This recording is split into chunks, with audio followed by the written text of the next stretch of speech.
couldn't we show you about Aleister Crowley? You can turn back now or learn the stuff they don't want you to know.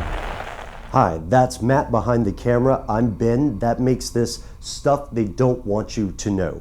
This week, Matt and I covered magic. Now, that's a huge term. That's an umbrella term that describes literally tens of thousands of beliefs, practices, rituals, processes, cultures, folklore, pantheons, superstitions, traditions. There's even some cooking in there. What I'm saying is that this is a lot to cover in one episode. So we decided to also drill down and become a little bit more specific. We looked at someone that you've asked us to cover for a long time now. That is the Great Beast 666, the wickedest man in the world, according to some. That's right, Aleister Crowley, or Crowley, however you want to say it. This guy is probably one of the only things that people would agree on about this guy is that this magician is controversial.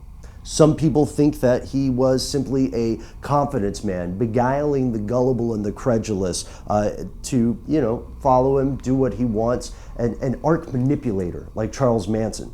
But then other people say that, whoa, he was a legitimate magician and that his later harrowing turns into darkness and drug addiction and all that stuff came as a result of his encounters with supernatural forces. One thing we mentioned in our previous episode is that he left something called the Abramelin ritual, which takes like 6 months. He left it early, and apparently that ritual is enormously dangerous because if you do leave it early, and if, assuming all of this stuff is true, then you leave yourself open to the influence of hellish forces, literally hellish forces.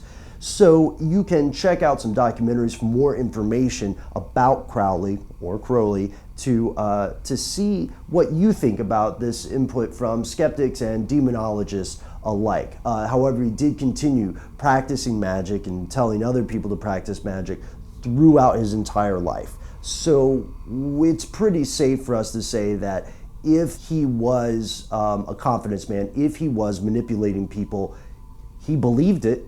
He believed it just the way that Merlin in A Connecticut Yankee in King Arthur's Court also believes his magic. Well, Mark Twain reference for you there. But let's get to the meat of it. What could we not show you? So much stuff. There was so much stuff that we had to cut out of the episode because we could not find a way to visually depict it in a way that YouTube would allow us to. I mean, we're talking pretty dark stuff.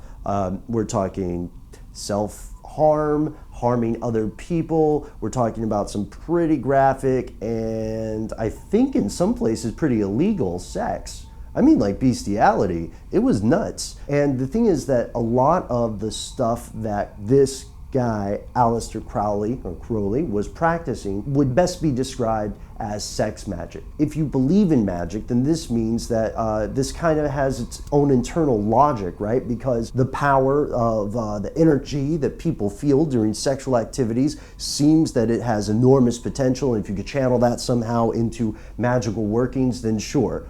Bully for you. But if you're a skeptic, then it just seems like another way to, spice up the bedroom. So we had unfortunately found ourselves in a situation where a lot of the stuff that was fascinating had to be just sort of mentioned or touched upon. And even now in this video, we can't show you. I'm not going to show you. Matt, are you going to? But what we are going to do is tell you that you can find more information about this. You can actually find a copy of some of Aleister's works if you would like to read them for yourself. You can find some of the grimoires or copies of the grimoires, magical books upon which some of the Hermetic Order's teachings and some of Crowley's teachings were also based. You can watch numerous documentaries right here on YouTube from various perspectives and let us know what you think. Now, I've got a quote here at the back, a quotation by Arthur C. Clarke, and it says, "Any sufficiently advanced technology is indistinguishable from magic." And this had us thinking, and we'd like to ask this question to you. Do you believe in the supernatural? And if you do, Do you think it's possible that these things that appear to be ghosts or demons or acts of clairvoyance and other magical ritual, do you believe that there's some sort of scientific principle behind it that we've yet to find? Also, side note, I watched Event Horizon again recently. I don't care what anybody says. I love that thing. Oh, and one last thing. Matt and I would like to give a huge shout out to Lloyd Kane. You specifically asked us to give you a shout out, sir, over on the Facebooks, and this is your shout out. You can also contact us, guys, if you would like us to give you a shout out. You can find us on Twitter. You can find us on Facebook. You can send us an email directly. We are conspiracy@discovery.com.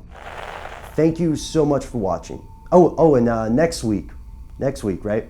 You know how you'll see people who have advertisements for gold, right? Oh, put all your money in gold. Put all your money in gold. The world is collapsing. How much of that is true? And why do we use gold in the first place? Tune in and find out next week.